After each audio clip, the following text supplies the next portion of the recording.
kids. Ayan, meron na naman tayong puzzle, guys. Ayan, ayan, ayan. At ano to?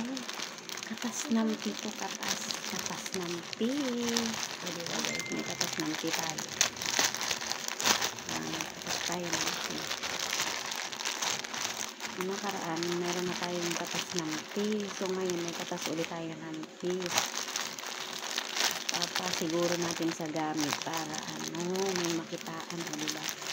Kasi napansin ko parang puro pagkain yung nabibili ko sa katas ng pi. Ito, dumikit.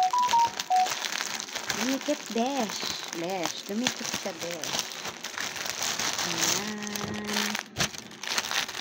Bumili ako ng long sack para sa dalawang kids. Ayan. Thank you for watching, guys. Bye-bye.